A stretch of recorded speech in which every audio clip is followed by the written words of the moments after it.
ಕೇದಾರ ಪೀಠಕ್ಕೆ ನೂತನ ಉತ್ತರಾಧಿಕಾರಿ ಘೋಷಣೆ. ಕೇದಾರ ಪೀಠಕ್ಕೆ ನೂತನ ಉತ್ತರಾಧಿಕಾರಿಯನ್ನು ಘೋಷಿಸಲಾಗಿದೆ. ಮಹಾರಾಷ್ಟ್ರದ ನಾಂದೇಡ್ನಲ್ಲಿ ನಡೆಯುತ್ತಿರುವ ಕೇದಾರ ಜಗದ್ಗುರುಗಳ ರಜತ ಮಹೋತ್ಸವದಲ್ಲಿ ಮಹತ್ವದ ನಿರ್ಧಾರ ಪ್ರಕಟಿಸಲಾಗಿದೆ.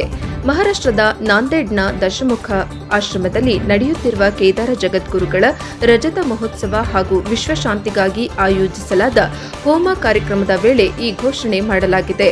ಕೇದಾರ ಪೀಠದ ಜಗದ್ಗುರುಗಳು ಕೇದಾರ ಪೀಠದ ನೂತನ ಉತ್ತರಾಧಿಕಾರಿಯಾಗಿ ಡಾಕ್ಟರೇಟ್ ಪದವಿ ಪಡೆದಿರುವ ಹಾಗೂ ಕನ್ನಡ, ಹಿಂದಿ ಮತ್ತು ಸಂಸ್ಕೃತ ಭಾಷೆಗಳಲ್ಲಿ ಪರಿಣಿತಿ ಹೊಂದಿರುವ ಡಾಕ್ಟರ್ ನಾಲ್ವಡಿ ಶಾಂತಲಿಂಗ ಶಿವಾಚಾರ್ಯ ಮಹಾಸ್ವಾಮಿಗಳನ್ನು ಘೋಷಿಸಿದರು.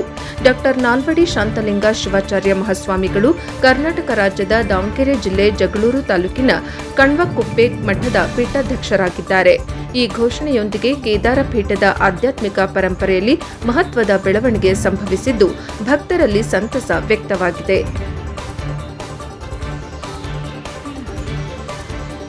ವರದಿ ದೇವರಾಜ್ ಕೆ, ನೆಲ್ಲಿಹಂಕಲು, ಪ್ರಜಾಪವರ್ ಟಿವಿ, ದಾವಣಗೆರೆ.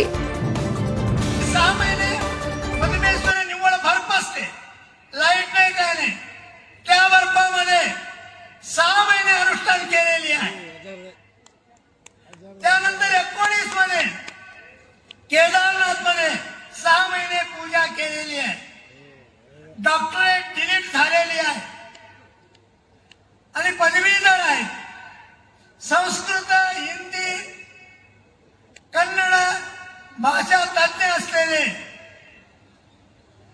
कर्नाटकचे दावणगेरे जिल्ह्याचे कण्वकुप्पे मठाधीश शांतलिंग शिवाचार्य उत्तराधिकारी घोषणा करेल.